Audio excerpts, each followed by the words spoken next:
Can you imagine starting university without a computer?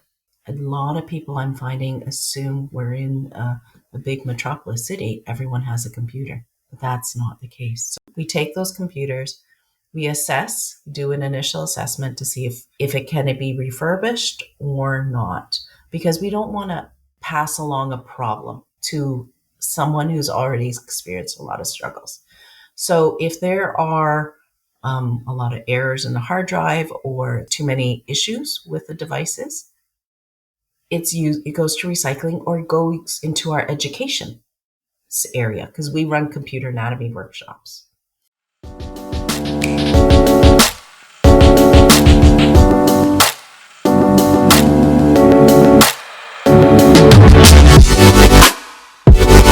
Research Labs podcast by SundayPyjamas.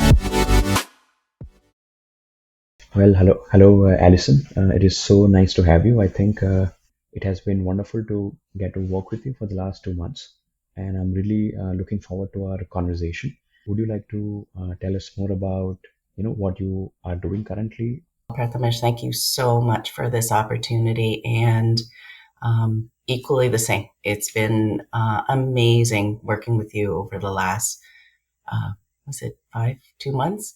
And it feels longer only in the way that I think we've journeyed a lot and learned a lot from each other. And I think that's the essence of Let's Get Together.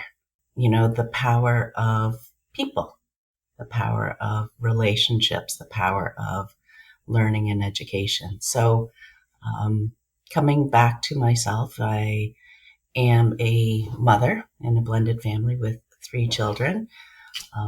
I'm a student of life. I did not finish. I finished high school and started university, but didn't finish my education, which is, I would say, in looking back now and as I go through my own personal development, has been a motivator also in starting Let's Get Together, understanding how important education is and some of the barriers I've experienced personally and professionally from it, but to also make sure I'm not defined by my, circumstances.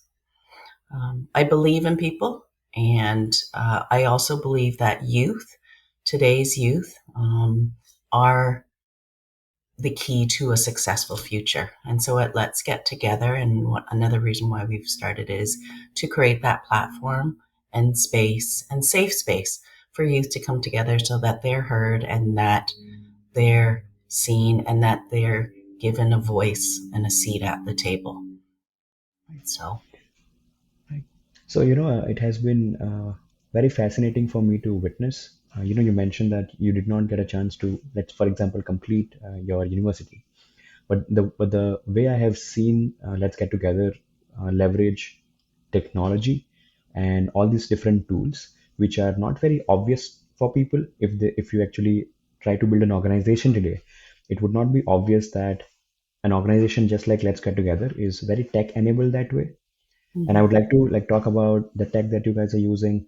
Ubuntu is one of the foundational pieces of software that is, I would say, very fundamental to the tech story at Let's Get Together. So before we get to all of that, could you share how it was like after university? What were the experiences that you kind of had, which let's say, according to you, right, had a way of shaping your thought process and your worldview? education's always been at the forefront of my family and myself, but I was not a person who was always I found school difficult, not the subject itself, but just given my learning style. I was a person that really I was a kinesthetic learner and a visual learner, not always that auditory learner. Sitting down for an hour, half an hour or two was very challenging for me. I needed to go and live an experience, and so I've learned through education myself as the type of learner I am. I need to go out and experience, whether that be failures or successes, and not just through books and being told what I need to know. So, for that reason, I think I struggled with the way the education system was at that time. And I know it's starting to evolve.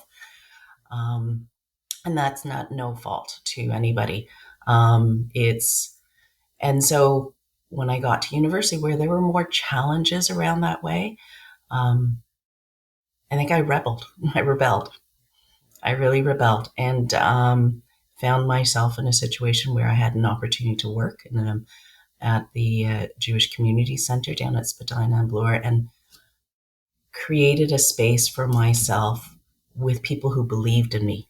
And also at that time, I had a baby as well too, unplanned. So all these things I believe happened for a reason and took me on a very different path that I thought I'd be taking, as well as my parents and the community. But this was my journey, and I think it's also led me to here and something I'm Right. proud of. And you mentioned that you are a kinesthetic and a visual learner. Could Mhm. you share as to how did you realize that on your own? Did somebody tell you? Did you read it in a book and you kind of experimented with that? Like how was that? How was that like?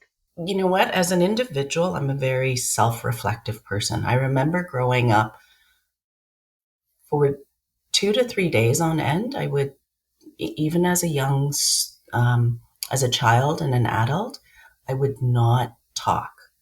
I would go inside and think about my experiences, both positive and difficult ones, and try to understand things. And so through that, I realized I'm a person that responds better to experiences. So when I started getting older, and in particular, in my later years, we did a project with the University of Toronto, Mississauga. And when I say we, let's get together. We collaborated um, with the University of Toronto, Mississauga Center for Student Engagement. And I think it was in 2017 or 18 where we worked with 4 students on the types of learners. I And see. they did research, they did a presentation, they also spoke to children and parents to help them understand the types of learner they are. So even though I knew from Right. my own experience, my own growth, what type of a learner I was and how to foster it, that's why I made the choice at that time, to step outside the traditional educational institution and go experience. I see. It was really self-reflection and learning. But in the later years, when I started working with post-secondary institutions, which, by the way, I ended up working with the University of Toronto for 7 or 8 years.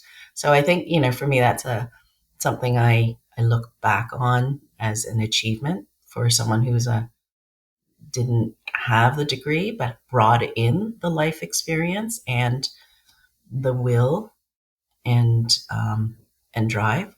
You know, I still made it to where I wanted to, which was working in a post-secondary institution for a period. And you shared this point that self reflection and just introspecting, retrospecting as to what is going on has really been a superpower for you.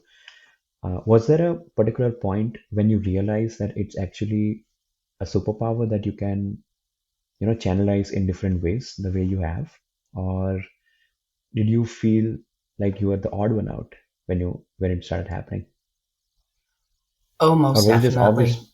Right. Yeah. No, most definitely growing up, I felt like the odd one out. Because at that time, we were more interactive as people. We didn't have technology. So I didn't have a phone I could sort of turn away from and pretend I'm tapping on and whatever and avoid conversations. We had to have a conversation or you sit there in silence, whether it's at the dinner table or in the classroom or in the playground. So when I would go, and I wasn't like that my whole life. I mean, I would have periods where either life got tough, or there was something just so profound that impacted me that I had to, you know, turn off my output and analyze the what was I was going through at the time because I couldn't do everything, I think, at the time. So I needed to do one or the other. So For other people to understand that was very difficult. And even for myself to accept that. So did I feel out of, you know, not normal? For sure. Did I stand out? For sure. Because people would say, why aren't you talking? Right. Right. I can't explain it.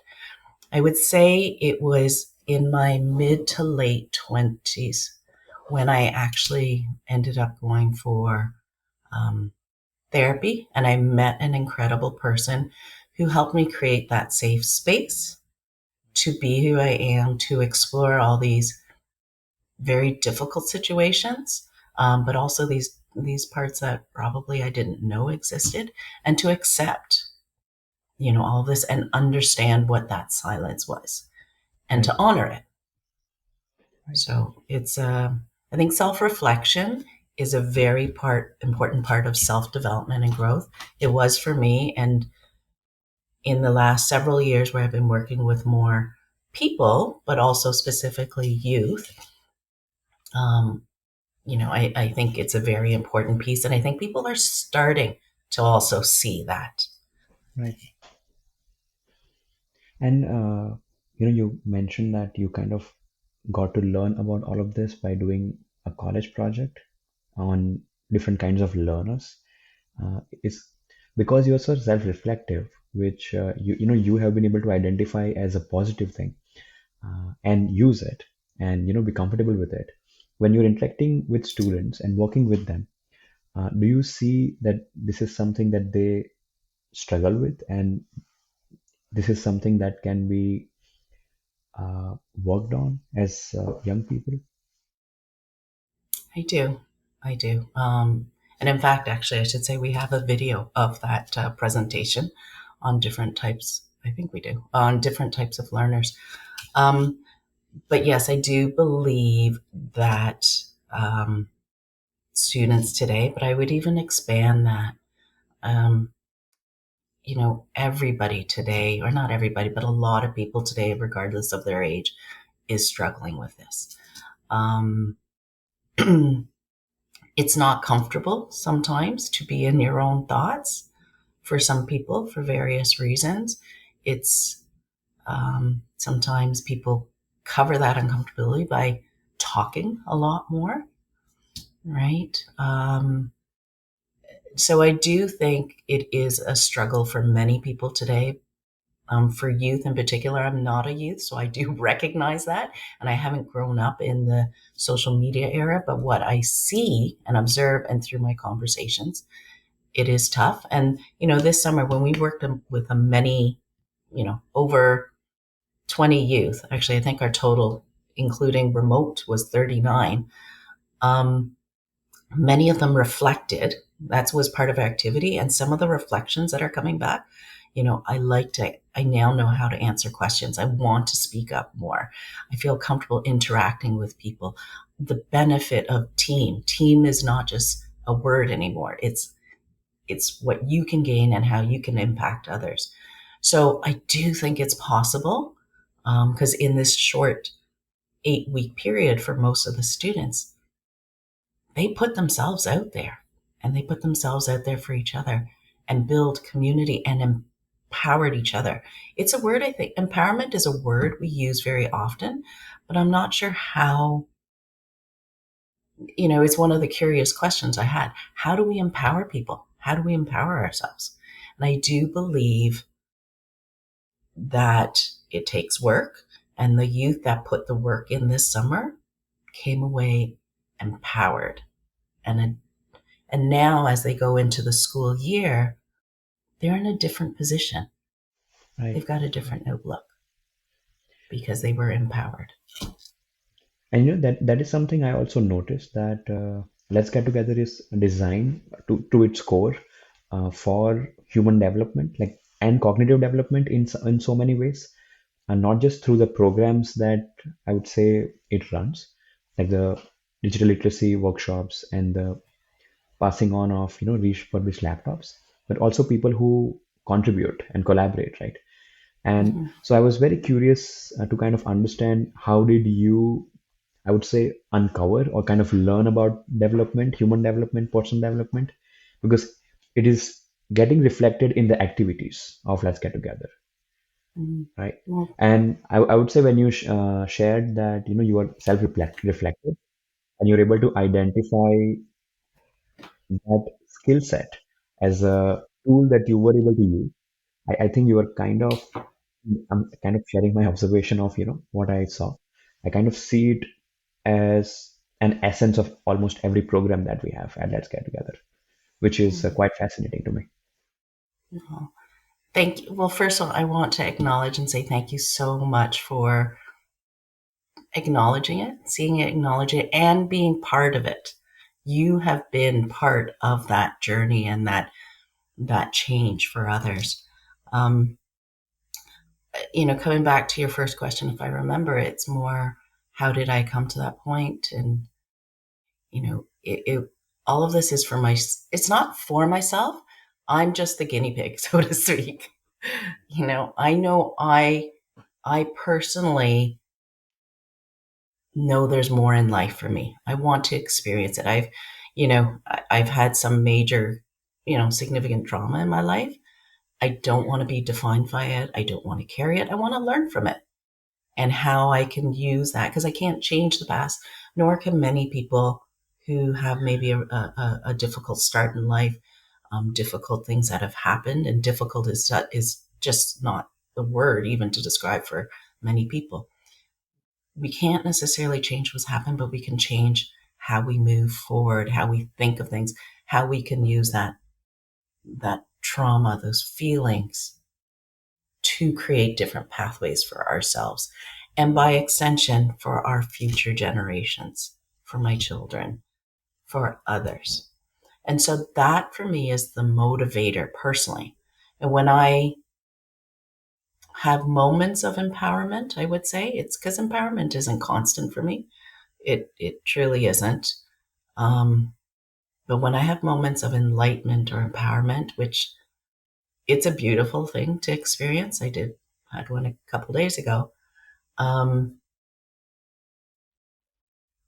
I want others.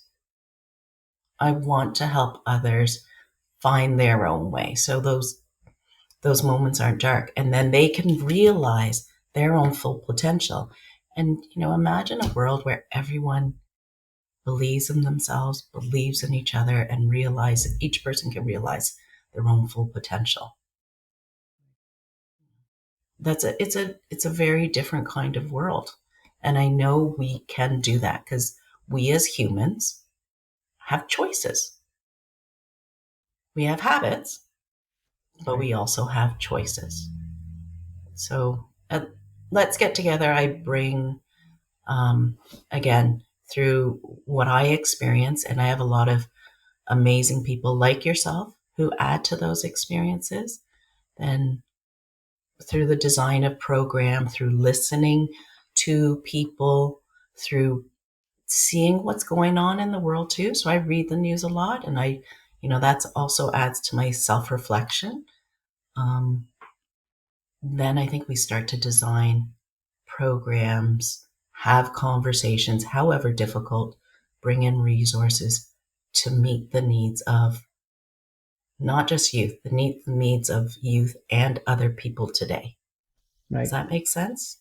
Yeah, that totally makes sense. And in fact, I have kind of witnessed firsthand, how the programs are designed and how uh, they are scaled out, and the models that we have in place to use as many technical tools out there. Ubuntu is one of the examples.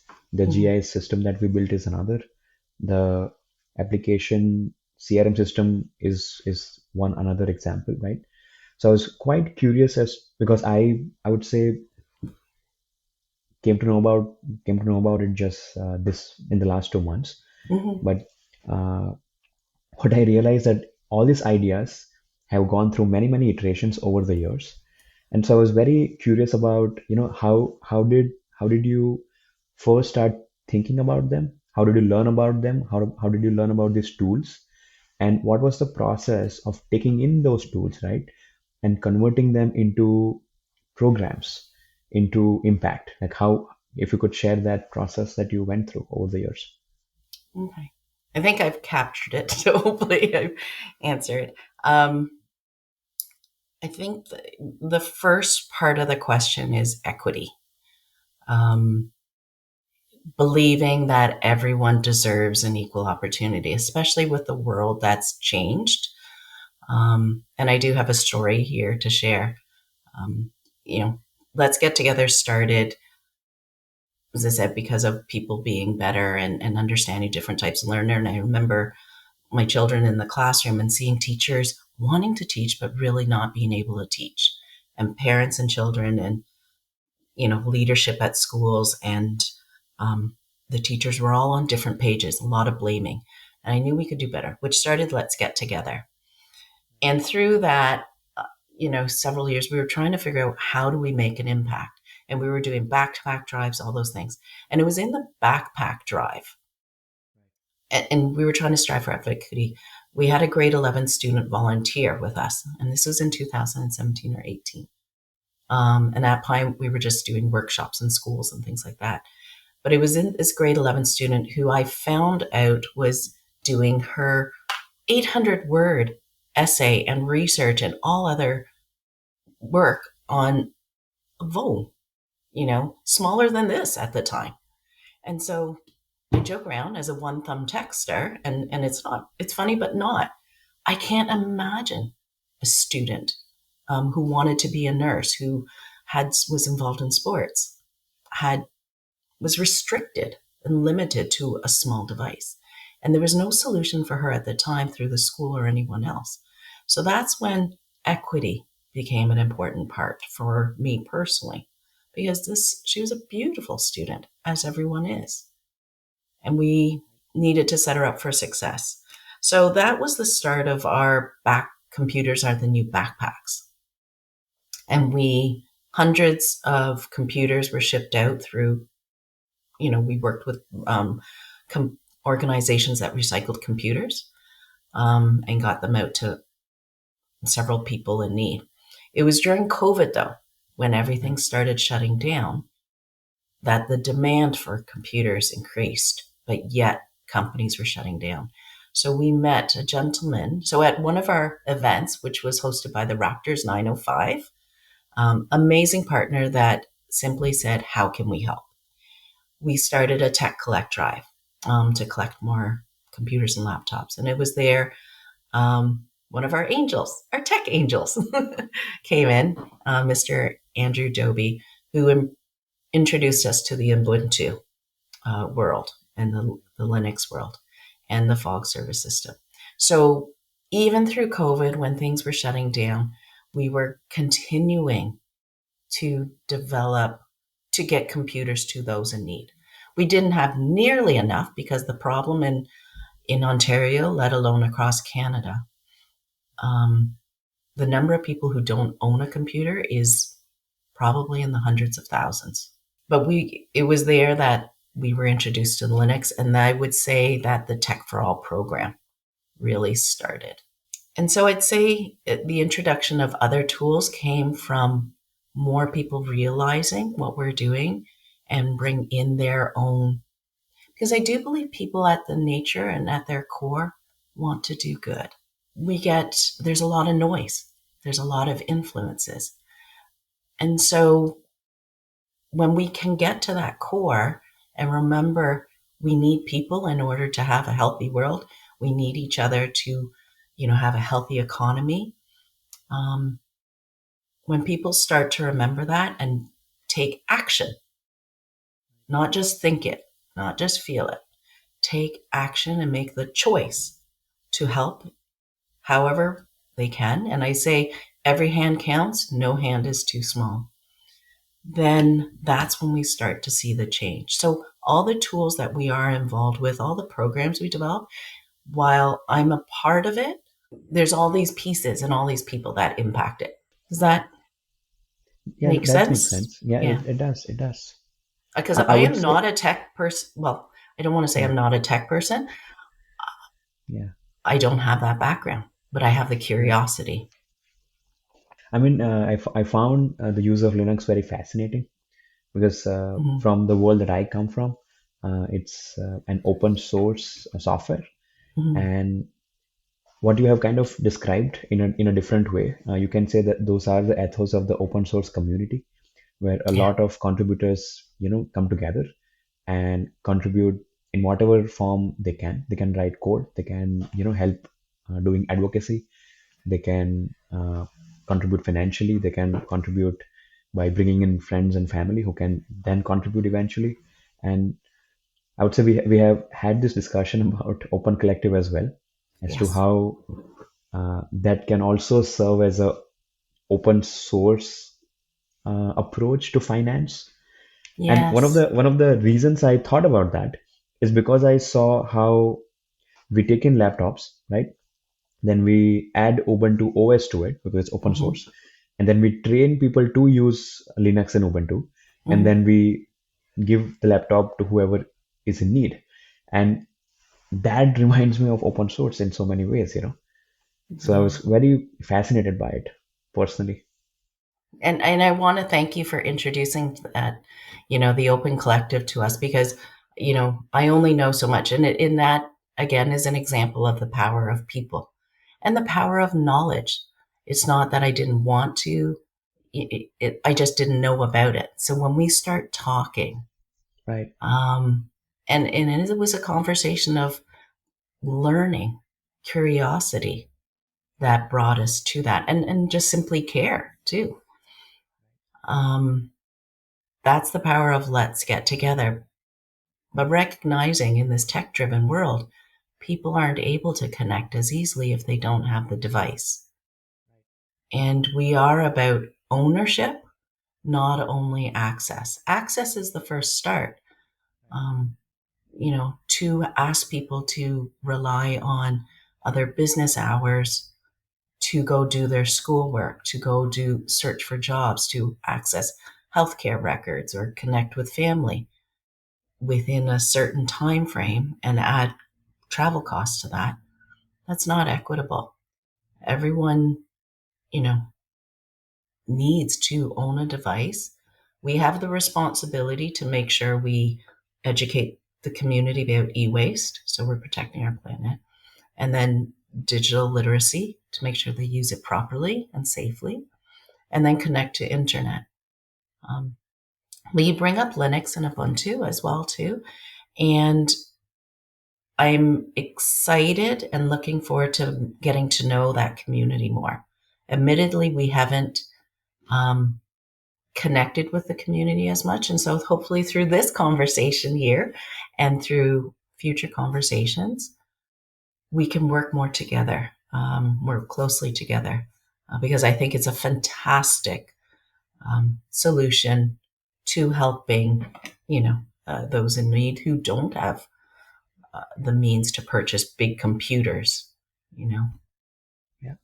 If you could, share off the top of the head, how many Ubuntu-based systems do you think we have uh, given to the community so far? I would say right now, I think our running total is it's over 4,000 computers we've distributed, and maybe even closer to five in all the years. Um, I'd say at least now two third half of it to two-thirds of it right now. We're trying to get all our data together. We're refurbished computers by other companies. So we're probably, I'd say, at around 1,500 to 2,000. And it may not seem like a lot in some cases, but we're a small organization, women led. So we rely on donated space. So I think that's an important part. We're in 1 to 2 days a week, and most of our efforts have been developing the program. We're not in there refurbishing X number of computers because we have to develop the whole program. How do we get the computers? How do we get the e waste? How do we educate the community? The whole process, which we can now teach to others, so creating the content and then developing the process for distribution and then the process for education. So that number can increase, the number of computers will be able to increase once we set up more Tech for All hubs across Canada, and that scale up, and that's the solution to the digital divide. It's people. And I have been to the tech drives that we have in the Brampton Mm-hmm. Library, and I would say I thought of it as a very smart way to go about it. Is that the digital, or I would say the physical infrastructure is already there across Ontario, Mm-hmm. in the form of the libraries, right? And there was a repair shop that was going on, and then we also had a tech drive at the same time. So could you share as to how we can maybe all, like, in a sense the resource is already there, but it's Mm-hmm. we are not being resourceful enough in some ways, Mm-hmm. right? I hear what you're saying, and that's kind of, it's the challenge of where a lot of nonprofits and charities are right now. We need to do more. We are asked to do more, and the ability's there, but the funding is not there. And you know, a lot of agencies will say, "Well, we need more money." Money pays for the team that you need to run these programs, to do the outreach. Um, you know, having volunteers is wonderful and very, very helpful, but you do need a core foundation, and that's where funding can help. Um, the way the nonprofit and charitable structure is built right now is on a lot of them focus on grants as their main source, but that they're at the mercy of the politics. And so it's a structure that doesn't work. So for ourselves, we can do more. And we've built a program that involves people. So you don't have to have a main big tech background to get involved and get refurbished computers. With the open collective that you introduced us, every hand counts. No hand's too small. If you have $5 and can, contribute, that's going to buy a Wi-Fi card for somebody, or a Wi-Fi adapter for someone. So we can do more, um, but we have to ask the community, ask the corporations, and ask the government to help us out. Um, we're not going to ask our nonprofits and charitable partners for more because they've got enough and they're very tired. So we're leaning on others, and that's why the collective is great. And that's why the GIS map, too. So Canada's Digital Success Dashboard is going to be key because all that data, all the stories will be shown to the whole country. And so then we as people and we as Canadians have a choice. If we want a healthier economy, we want happier and healthier people. If we want to see, our science and research, our education systems thriving, we want to be a world leader in all levels. A safe place to live, a happy place to live, all these things. It really starts essentially with making sure everyone has the computer and knows how to use it. Right. And I was quite curious to kind of ask you about Open Collective, Mm-hmm. because they really push you for, I would say, radical transparency in so many ways. And so I was just curious to understand. Yes, we had a discussion about it, right? And then you were very open about it. I think it took us like a month to set it all up. So I want to understand, how do you see it? How do you see it as an organization, and where do you see it could have potential, which maybe we have not explored yet? Mm-hmm. Well, I'd say I don't have all the answers yet. That's part of that Right, self reflection. So right, each day I am thinking about it because it's key. right, Um, how I think right now in the short term we're going to use it is a for ongoing sustainability membership. We have our Equity and Education Collective, which Right. we created this summer.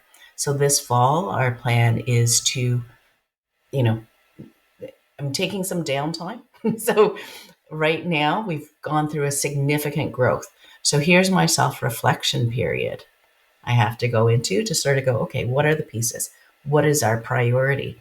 The equity in education, which brings everyone together, corporations, individuals, schools, to come together to on the same roadmap to achieve, tech equity and make learning equitable. Um, the open collective itself will allow people to contribute and give us that sustainability. Um, to set up our Tech for All hubs, which we have communities that say, and the numbers are going to show there are X number of people who need a computer here. Let's set up a Tech for All hub. Let's get through the community, fund and raise money so that we can kickstart that Tech for All hub. We're also going to ask corporations to adopt these hubs. So there's a commitment to that community to help achieve tech equity. And we know there's been research when a corporation has adopted a community, not just, here's money from here or there. It changes a community. It transforms and helps them grow. So that's what we hope to do through the tech collective, through the open collective, is get the community to sponsor or get involved with setting up Tech for All hubs. The other thing that I think we will be doing, and I've been mulling it around, is individual stories. So we have individual stories, like one of them most recently is a university student. You know, can you imagine starting university without a computer? It's, so that's, but a lot of people don't know that. A lot of people I'm finding assume we're in a big metropolis city, everyone has a computer. But that's not the case. So we might use that open collective platform to highlight some of the stories. So if there's a story that resonates with that person for whatever reason, and it could be for healing, they might be able, they can, not might, they can make a difference by, helping to cover the cost of that device for that person. So those are, we have our tech stop, which is, giving a second life to some of the tech that we don't use. Then shout out to Prayas and the team for helping us get that going, where people can purchase, items secondhand, and they can pay what they can or make a donation to the to the open collective, so that it's all transparent. Where's that money going to? Who is it coming from? And then we can show us, how it's being used and what it's for. And I don't think a lot of people kind of realize, because I have been at the tech drives, and most people simply very graciously donate their, for example, a laptop. But then from the donation onwards, it's a very multi-step process as to what happens in the background, where that laptop is then given to someone who really needs it, and there is a process to verify that someone actually needs it. Mm-hmm. So could you maybe walk us through like the logistical side of things, what happens behind the scenes that I don't think anybody knows about except for the people who For work sure. there? For sure. We, so I'm trying to think of some donations we've received recently. So we receive donations from the community, from corporations, from all individuals. Not enough, but enough for our small organization, which is why we need to set up other hubs. But what happens is they contact us. We'll arrange pickup through our recycling partner. We find out, though, before what is coming in and if anything has any data. Data is the most one of the most important pieces here. We are encouraging everyone to let us know if they have data, if they would like us to take care of it and wipe it, and if they need a data wipe certificate, which we can provide through our partnership with Com2 Recycling. Um, a lot of partners also choose to take care of the data wipe, either by removing the hard drive or wiping it themselves if they have the means. Truth, Truly, all we really want is the shell of the computer. And I'm going to add, though, we also accept all other e-waste donations because this is our goal. We want to protect the planet. So because we've partnered with a recycling company, we accept all e-waste. But then we take those computers, we assess, do an initial assessment to see if it can be refurbished or not, because we don't want to pass along a problem to someone who's already experienced a lot of struggles. So if there are a lot of errors in the hard drive, or it's been on for so long, or there's too many issues with the devices, it goes to recycling or it goes into our education area because we run computer anatomy workshops. So then from there, after the data is taken care of, we use the fog server system to re-image um, with the Linux Ubuntu system. And we're grateful to Andy Doby and our team to help us create our own image. And actually this week, we are going to be adding the Canadian and the Ontario website on there. So that not hopefully, we will be able to help individuals access, some of the important resources and official documents.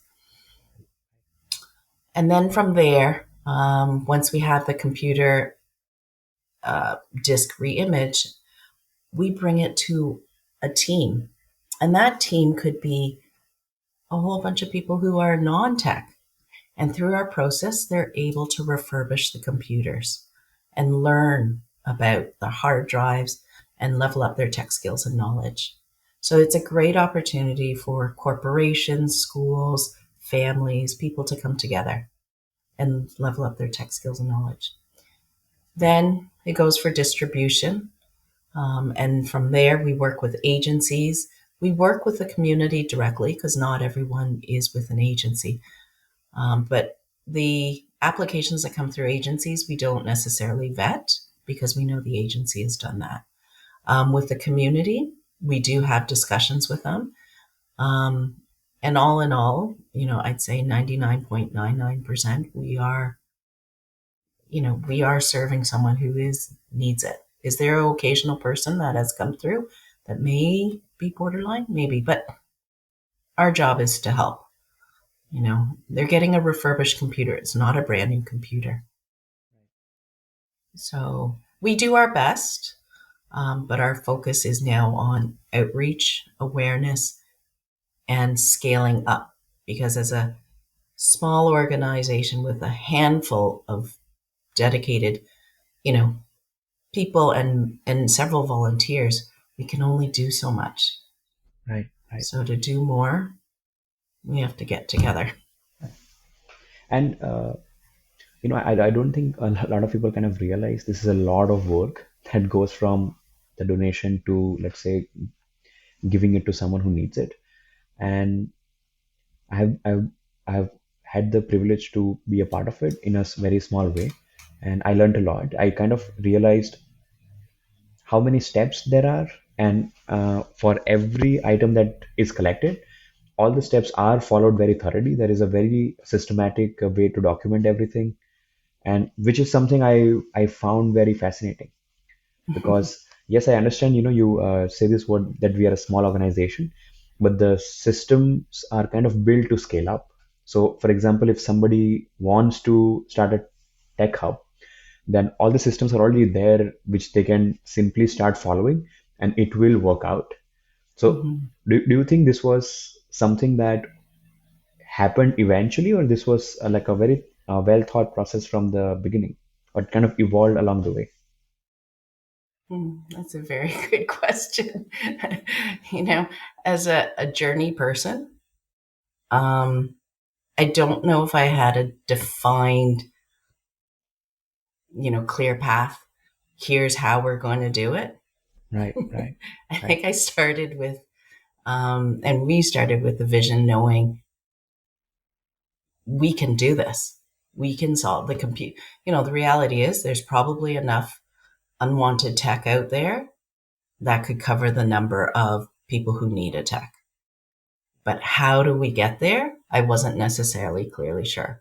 So all I could do was put it out there and talk to more people and ask more questions and have that entrepreneurial mindset. Um, be open to ideas, listen, be aware of how technology. So my technology is not my background. I'm a sticky notes person, which I celebrate. But I also understand that technology plays an important role.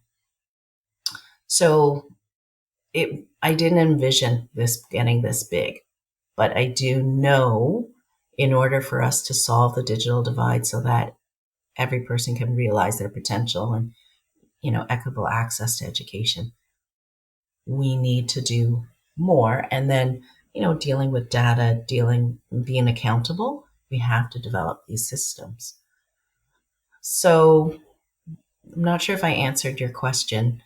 it may, yeah, It, I think it kind of answers how you ended up with the system in place. it really was, it was asking questions and also people contributing their ideas and getting involved. This summer, the system came about and has grown. Like we've had a huge, um, you know, a huge growth spurt, so to speak, because it was students who brought in their knowledge, brought in their passion, brought in their interest to apply their knowledge. And I think that's what was really amazing for the group this summer is many of them got to bring in their knowledge, their lived experience, and apply it to something bigger than themselves and learn together as a community. There's that saying, we rise by lifting others. That's what happened with this group here, including yourself. You know, you came in and it was how could you knew what we needed, but how could I help? And then bringing in the other open collective idea, which wasn't necessarily part of the scope of why we brought you in. Yeah, yeah, yeah. And that's the magic of, it's not magic, it's just how our potential. I see. And I think the first time we had a discussion about this, I asked a question in the sense that if you had to imagine that the financial question Mm. was taken care of, and for example, if Open Collective works out, then what would it take to scale this up? Uh, because system is there, we have a system in place, right? We exactly know how to get this done. We have done it more than 4,000 times now. So this is not something that we don't know how to do. Let's Get Together has the systems in place, the partnerships, and it is able to attract donations and people to make it work. So if you had to just do some thinking on the fly and think about how can this be expanded, let's say across Ontario first and then across Canada, like Mhm. what would be required to do that, number one, and who can give us that in some ways. So I think, thank you for asking. I do remember that question. Yeah, um, and the first thing that needs to happen is the funding to bring that stability to the organization so that we have our core team, and that we can deliver on our vision of Tech for All hubs. So I would say funding is the key piece. And right now we're looking at close to 500,000. So between 400 and 500,000 for a core group to be able to go out and train, to be able to procure the pieces to be able to deliver on all our goals. And we have a few goals. The second piece is then to speak to the partners and get our equity and education collective going. We need the corporations. We need to lean on the corporations, the public sectors, and the government to help us solve the problem. And we're not asking for one or two people to come solve it. If everyone was able, for example, a corporation was able to donate even 3%, 5% of their unwanted technology, which maybe they've leased out and sell back, further bottom line. Totally understand. I'm not asking you to change your business model, but as part of your ESG goals, to consider donating 5% of those unwanted computers. If every corporation did that, we would be changing lives and changing generations and the economy. Because one thing we do want to do with more resources, that's why we need the funding, is to work with Employment Ontario and corporations to see how we can get some of these individuals in jobs and less dependent on our social services systems. And those jobs don't always have to be local. Our primary industries, forestry, agriculture, mining, all need people. And so, helping these individuals who need jobs, building it into their plan, their vision, which is also something Let's Get Together. I've been thinking of doing more. We do run workshops on how to set goals and creating a 10-year vision plan. And we've been doing it with several job speakers. And it's so hard as an individual when you're caught up with so many barriers, so many things to do, to imagine yourself 10 years from now. What's your plan? And I think it's important to do that and then set goals, what they call the SMART goals, so that everything becomes a little more manageable. You know who to bring in to help you. You know your strengths. So coming back to, we'll need the government to help make those changes on a big level.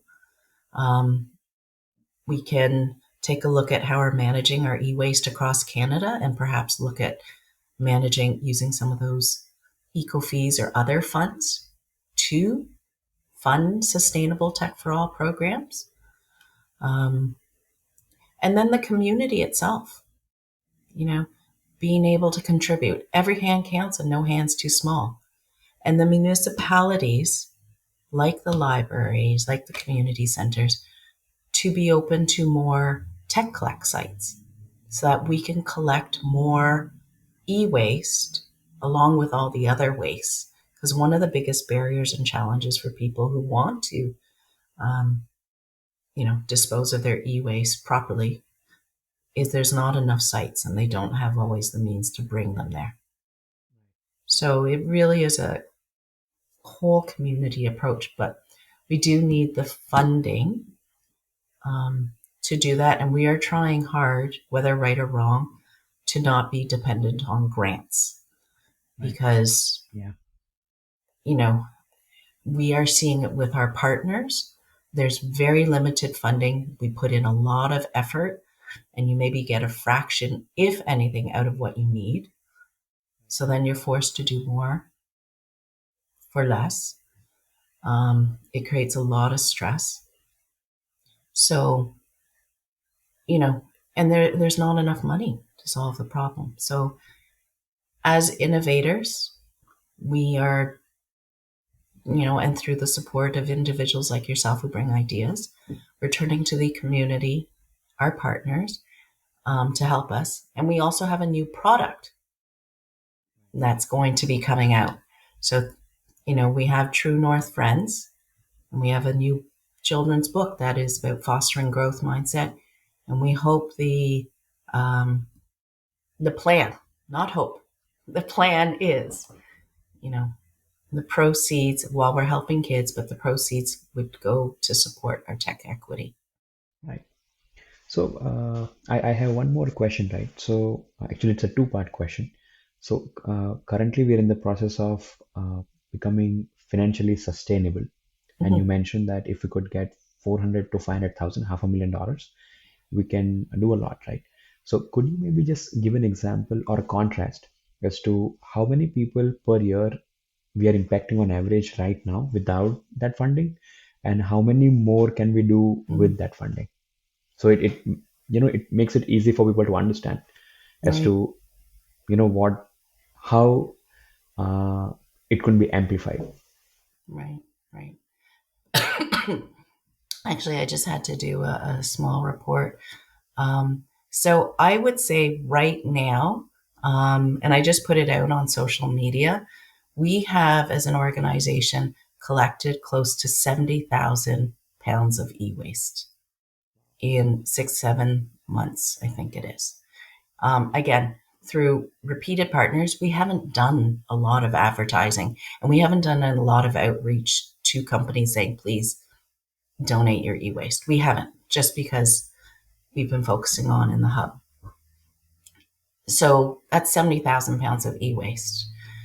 We have collectively, the number of people we've helped is over 1,000 in either giving a computer, leveling up someone's tech knowledge and skills. So when these individuals come in and want to learn how to refurbish computers, we are essentially leveling up people's tech knowledge and skills and comfort with technology. It could be a senior, it could be a newcomer, it could be, a stay-at-home parent who's trying to get back into the job market. We are also helping students become career ready. So all the students that work with us this summer, I have no doubt they have positioned themselves through their efforts to be more career ready. And then the other part was the people we connect to internet access. That's something we haven't mentioned, but we are looking for like Rogers Connect for Successes. They're one of our partners. We connect those who have a low income budget to connect to internet, because having um, reliable, safe internet access is important, not just the device. And then who's in that over 1,000 people in these 7 months are the people who are teaching digital literacy too, and who are also doing the teaching, the digital literacy. We don't count them in, but they need to be considered now, because if everybody has a device in this tech-driven world, we need to learn how to be safer. We need to teach people how to protect their money, protect their data. Um, and so we take that on also as an area of responsibility. So a Tech for All hub, which is what this is running out of, one hub.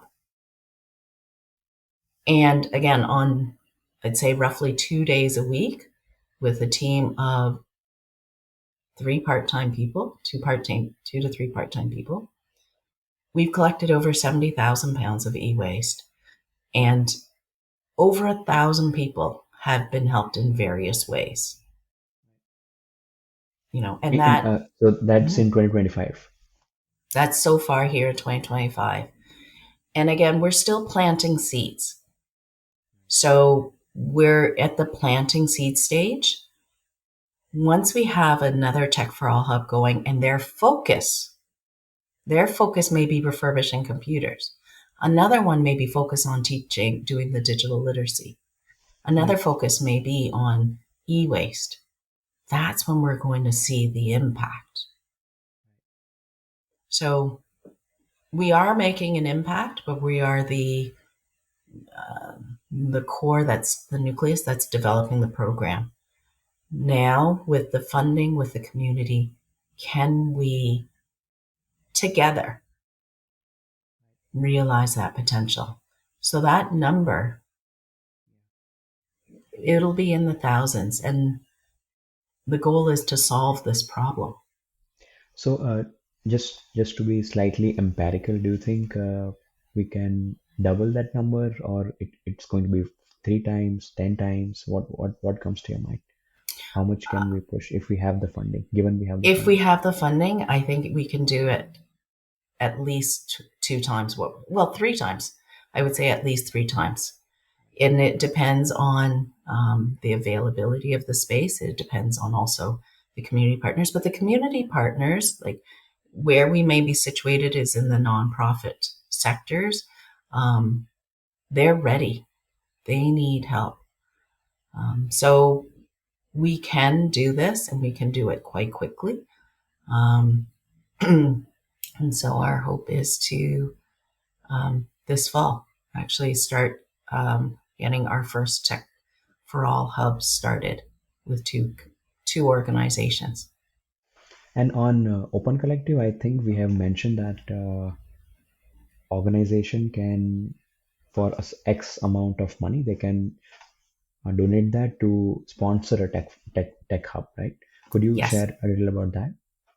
yes. So our plan is to set up two tech hubs at the same time that are within close proximity to each other. We are looking for individuals or corporations or philanthropists to support it. I believe in and support it for a period of 2 years, so that the tech hubs have a chance to grow and see their impact. So if you go to our Tech Collect hub, I believe we have the hubs there posted, and that so every contribution, you know, will make a difference. And then those corporations or those individuals can also have a naming right too, which highlights, and I do recognize it's important, who is contributing, who is helping. And these individuals and corporations don't only have to help through financial means.